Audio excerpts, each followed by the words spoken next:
Here we are, big day. This is section 2.2, day 2, the algebra of functions. We're going to talk about difference quotients. And really, a difference quotient has to start off with, any discussion with a difference quotient has to talk off with secant lines. What's a secant line? Let me show you what a secant line is. Now, I don't have to tell you how important slopes are in math and also slopes in real life. Like, slopes are about how you can talk about how fast something goes, or with how much money are we making every year, or how many miles per hour are we going, or kilometers per second, or how quickly does a cheetah overtake the gazelle. All those. Anytime you're talking about speeds of things, you're really talking about slopes. So slopes are incredibly important, and slopes of lines are kind of like the stuff of Algebra 1, but the slopes of things that are curved is really difficult to find. How do you figure out what the slope of this point is when the function is a curve? And really the best way to do that is to think about two different points. If your goal is to find out what is the slope, how fast is the cheetah running, if this is the cheetah curve right here, how fast is the cheetah running at this particular point, the best thing to do is to actually just approximate it with 2 points, and just make them kind of close to each other. And that way you'll get kind of an idea of how far the slope is. So if this is the focus point right here that we want to find the slope of, then what you can really just do is you can kind of cheat and take a second point over here and just make sure that it's kind of close. Choose an h value, a horizontal distance that is kind of small, and then you'll get kind of an approximation. We call that line a secant line, and finding the slope of a secant line isn't too bad because you really basically have two different points. Here's your first point, point number 1, and here's your second point, point number 2. And the horizontal distance between them is h, and the height difference between them would be this thing minus this thing. Whatever value you have for x, you put it into the function, and you get out the value of f. And then whatever this value is here, you put it into the function and get it out. So here, what I mean is, let's choose specifically a function like x squared plus 1. Now, if the goal is to find out, and remember, x squared plus 1 is a parabola. So if the goal is to find out what the slope is when x is equal to 2, then choose another point that's kind of close, like when x is equal to 3. The horizontal distance would be 1. So we're going to choose a point 2, comma, what's the height here? In order to figure it out, we have to plug it into f. So this would be 2 squared is 4 plus 1 to give you 5. And then the next point over would be 3. Remember, we're choosing a horizontal h value of 1. So 2 plus 1 is 3. And then when you plug 3 into the equation here, you get 3 squared plus 1, which is 10. To illustrate this, I want to go to Desmos because I've got something interesting to see. So this is a secant line demonstration. Our goal really is to approximate the slope on a curve at a given x value. And the example we have is f of x equals x squared plus 1. There's a picture that I really want to show you from the notes, or that I want to reference at least. It's in your notes, and it looks like this, and I think I want to just keep it alongside me in Desmos because I'm going to be using it so much. Let me make it a bit nicer to look at. Maybe let's go into projector mode and take off that grid. We don't need the numbers. There we go. Okay. So here's the picture that I'm going to be referencing a bit. What I really want to do is I want to graph two different points right here. I'm going to graph f. This is going to be x1, y1, x2, y2. And so the table that we have in the notes gives us a value for x1. It actually goes to a couple different values. In the table we can see we're going to need x equals 2 and x equals 3. So I'm just going to make a slider. And then on top of that, in the table in the notes, we also have an h value, and that's going to be either 0.1 or 1, and so maybe I'll just make a slider for that too, since it's going to be changing depending on where we are on the table in the notes. So if I want h to be 1, it'll be that. If I want it to be 0.1, it'll be that. And then really what I want to do is I want to graph this one point. So I know I have the x1 value, and therefore I need the x2 value, the y1 value. y1 is going to be f of x1. So you can see here, if x1 equals 2, then you plug 2 into the function. 2 squared plus 1 is 5. And it even calculates it for you right there, 5. Well, let's plot that point. X1, comma, Y1. There it is, right there. And yeah, we like labels. Let's go for the next point. So then we need to define what X2 is. X2 is just going to be over here at whatever x is plus the value of h. The distance between these 2 points is h, so we're just going to go x1 plus h. Oh, and it even calculates it for you. Let's figure out what y2 is. y2, you're going to take this value of x plus h and put it into the function and get out a height on the graph. So the function of x1 plus h. I could have also typed in just x2 right here, but just to match up with the graph, there it is. And so let's plot that also. I'll put it on this one. I want 2 points. I want x1, y1, x2, y2. And there they are. Well, the table in the notes is also going to ask us for the slope, so let's calculate that. We got that's y2 minus y1 over x2 minus x1. And the slope, it gives us, the slope is 4.1. And, well, we see in the notes, in this picture actually, we've got the graph. It doesn't look exactly the same, but maybe if we zoom in, it'll start to look the same. Let's move this up a little bit and zoom in with the picture as well. So we have the graph of the function f, that's this curve, but we don't have the secant line. But we do have the slope of the secant line. It's here, and we have the point. We have 2 points. We'll just use one of them. Y minus y1 equals m times x minus x1. That's a formula for a point-slope line. And there it is. You can see it's purple. Maybe I'll change it to a different color so it contrasts better. How about red?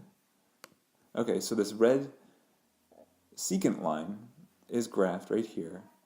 And we can see that if I change the value of h, the distance between the 2 points, the secant line also changes. So if the secant line is 1, let's zoom out a little bit.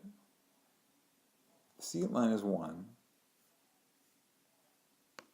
If the h value is 1, then you can see it goes from 2 to 3. But if we get closer and closer and closer, the secant line gives us a better and better and better value of what the slope is at this point. There's no such thing really as a slope at 1 point. You need 2 points to find a slope. But we can see that although the slope starts here out at a 5, the steepness of this red line is 5, then as we get closer and closer to the target point, we see that the slope is getting smaller and smaller. And in fact, when the distance is a tiny distance between these 2 points is just 0.1, then the slope gets down to 4.1. We could get even further if we wanted to. Let's get really close. Let's animate this. All right, so the point is getting closer and closer and closer to... Wow, oh, what just happened there? Let's take a look. Bam. So when there's a horizontal distance between these 2 points of 0.001, then you can see the secant line is really basically just touching this right here. And the slope is going to be 4.001. This is what calculus is all about. And in pre-calculus, we're getting ready for it. It's a really big, hairy deal. What is the slope at a single point? And we can't really get there yet, but we can get pretty close. We can get as close as we want. We can add a 0 here, and we see that we're still getting closer and closer to the slope at 2, 5. And I know that it says 2, 5 here and 2, 5 here, but really it knows that there's a slight difference. It's just that far away. And so then you can calculate the slope is 4.0001. Now something else you might have to consider is we have to figure out the rest of the table. Like x is 2. What about when x is equal to 3? Well, that changes the x1, y1. There it is. And then you can see here, I got to zoom out quite a bit. So here's the horizontal distance is 1. You go from 3 to 4. That's h is 1. But the vertical distance is 7. That makes the slope equal to 17. 17 minus 10 is 7. 4 minus 3 is 1. So it's 7 over 1. Slope is 7. Great. But if we move this line, this horizontal distance gets less and less and less and less down to 0.1, then we get a better approximation of what the slope at this point would be. It's probably closer to 6.1. Here you can see the slope is 6.1. So that helps us fill out the table. But check this out. What if we say that this value is even closer? Then look what happens to the slope. So what happens if we just make this equal to 0? Right? We might as well. Let's see what happens. So it's getting closer and closer to 0, and then when it actually equals 0, all of a sudden it disappears. These 2 points are plotted on top of each other. They're exactly the same. You get 10 minus 10 is 0. You get 3 minus 3 is equal to 0. 0 over 0 is undefined. As long as this horizontal distance is positive, you can have a line. But as soon as it hits exactly equal to 0, then the line disappears. At least here in pre-calculus. For this year, we're going to have to make sure that h is always a positive number. But the giant leap that you're going to take next year when you take calculus, if you take calculus, and I hope that you do, you'll let h actually perfectly equal 0. So Desmos, the graph, gives us these values. And so I want you to take a moment to pause the video and copy these all down, if you haven't already. And now that you've copied them down, what I really want to talk about is, as you can see, these are generated just by plugging values in. But what we can actually do is, in general, we can use x and h to figure out what these would be for any values of x and h. So check this out. If we have this function, f of x equals x squared plus 1, then the first the x1 value would be just x, and then the function f of x would be, like we said, x squared plus 1. We always take x squared plus 1 for this function. Here, x squared plus 1 was 5, and here x squared plus 1 was 10. So here x squared plus 1 is we're just going to leave it as x squared plus 1. And then for the second point, we're just going to leave it in terms of x and h. So that would be x plus h squared plus 1. We're taking this x value, taking this as your input, and putting it into the function to be the input squared plus 1. That's what the function is telling us to do. Instead of no longer x, we're just doing it with x plus h. So now let's find the slope between these 2 points.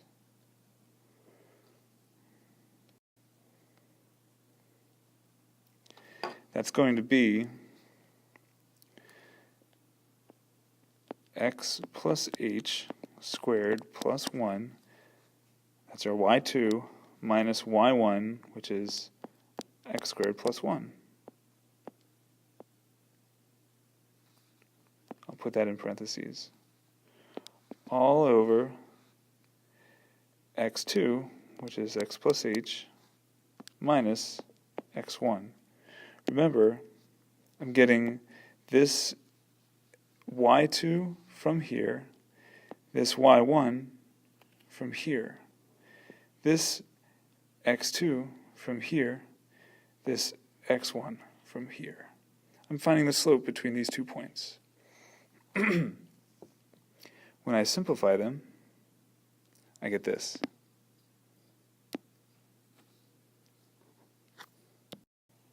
And I'll give you a moment to copy this down. I'll narrate it also.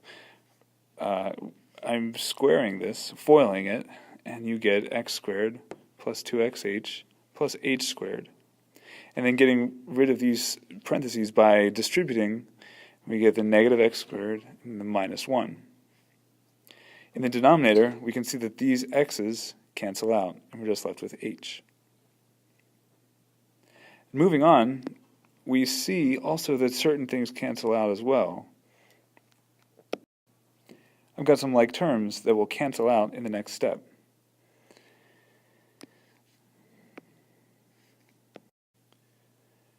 So when I combine my like terms, you get 2xh plus h squared over h. And now I'm going to factor out an h from both terms in the numerator, because I see that h is a factor. You get 2x plus just 1h over h. And of course these cancel. So really what we're left with is 2x plus h. Let's back up a little bit. You can see that this is a process that started with nothing more than the definition of slope and this function. Every function has a difference quotient. And so our goal is going to be able to go from, given a function, can you find its difference quotient? It's going to be the same process every time. Find the slope between these 2 points. In general, it's just x and h. And you can see even, like, given the, if this is the difference quotient, then here, when we said that we wanted x to be 2 and h to be 1, then the slope would be just 2 times 2 plus 1, which is 5. And we calculated, we saw that visually here. When the x value was 3 and the h value was 1, 2 times 3 is 6, plus 1 is 7. So really, this is a very fast way to figure out what the slope of the secant line is, the difference quotient. Let's do this. Let's do it again for another function. So let's do it for 2x minus 3. Just find and simplify the difference quotient. All we're doing is we're starting with a function, and we're saying, well, we've got 2 points. We've got, and maybe we'll just use the simplified version, because remember this x, there's going to be an x plus h minus an x that will always cancel out. So why bother even using them in the formula? If you want to memorize the formula, here it is. Remember, it comes from the y2 and the y1 of finding a slope. x2 minus x1. But of course, you don't really need to know all that. You can just say that the formula is f of x plus h minus f of x over h. So here we go. F of x plus h minus f of x is equal to over h. Let's use the function now. The function they give us is 2x minus 3. So I've rewritten the function twice. I've written it once here when the input is x plus h, and I've written it again here when the input is just x. And I've even grouped them with parentheses. It says f of x plus h minus f of x. And so now I'm going to simplify.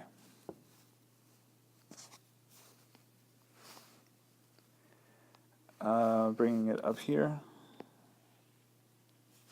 we've got 2x plus 2h minus 3 minus 2x. When I distribute the minus here and here, this becomes plus 3, all over h.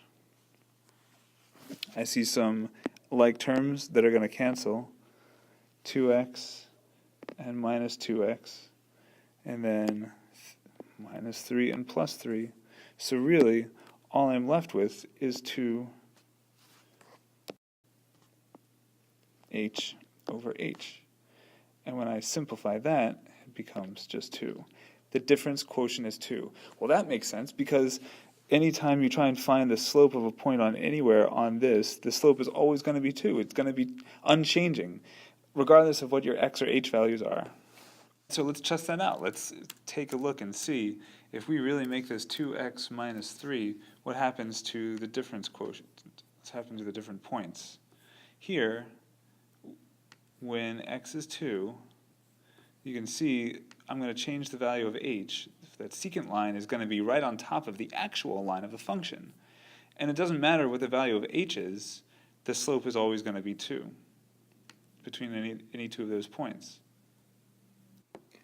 All right, so our goal is to be able to find the difference quotient for any function that they give us. So check this out. Starting with just the function, let's write down the formula. The difference quotient is f of x plus h. I'm doing this from memory, folks, and you've got to be able to do it too. Over h.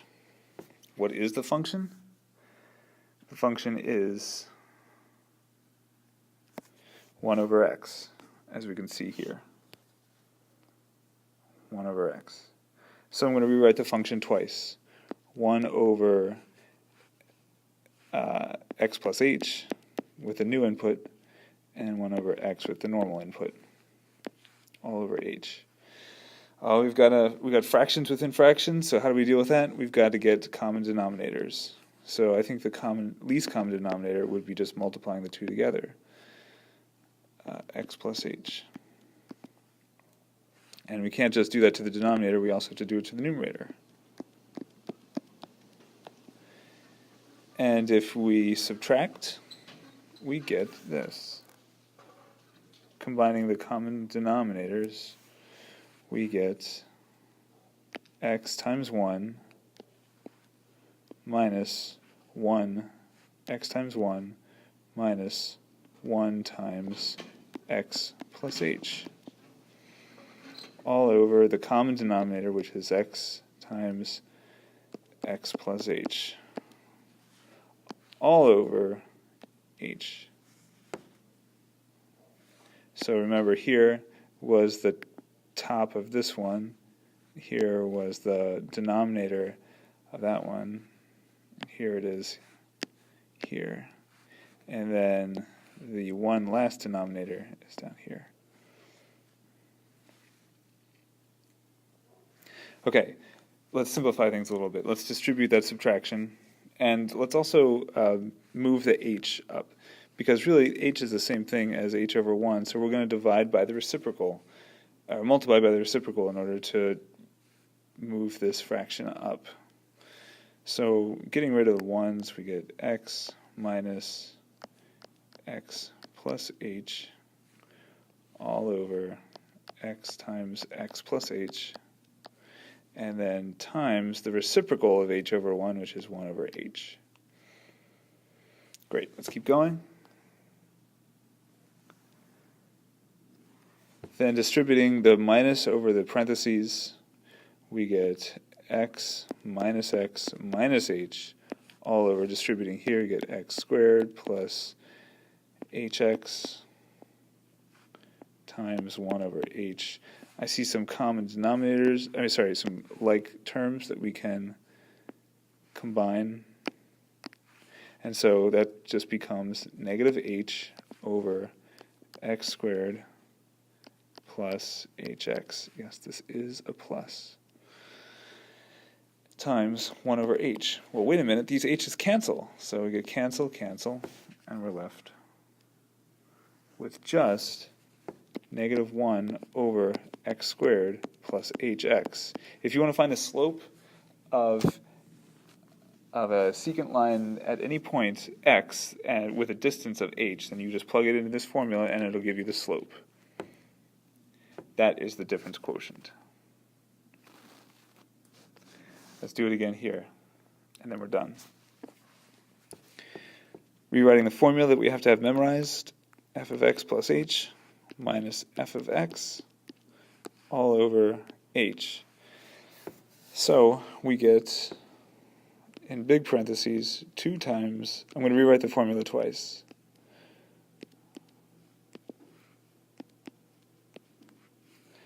And as our input, it's not x anymore, it's x plus h.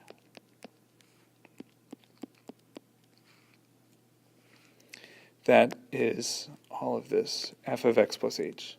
I'm going to rewrite the formula my second time. Inside parentheses, 2x squared minus x minus 3, all over h. Let's do some simplifying.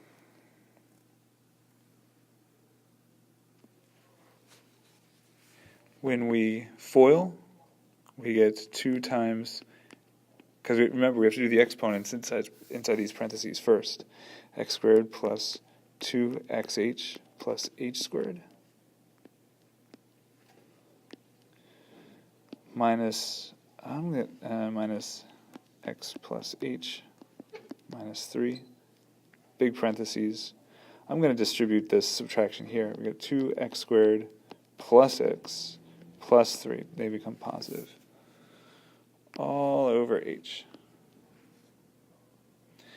And then I think we still have some more distributing of 2's and minus we can do. Getting rid of all of the parentheses, we have 2x squared plus now 4xh plus 2h squared minus x minus h minus 3 minus 2x squared plus x plus 3 all over h. I'm going to highlight some terms that are going to cancel. Cancel, cancel. Cancel, cancel. Cancel, cancel. What are we left with? We are left with 4 x h plus 2h squared minus h, that's it, all over h. Just to simplify it, just to shorten it, the h is going to cancel one of these, and we're left with 4x plus 2h minus 1. The minus 1 came from here. And this is it. 4x plus 2h minus 1 is the difference quotient. Did I mention as a part of my audio check that Trenton is the capital of New Jersey? It really is. It's a great place to go. Visit it. I've been there. I love it. And what I'd like you to do is I'd like you to start assignment 2B2. That means copy the problem list and start the first problem.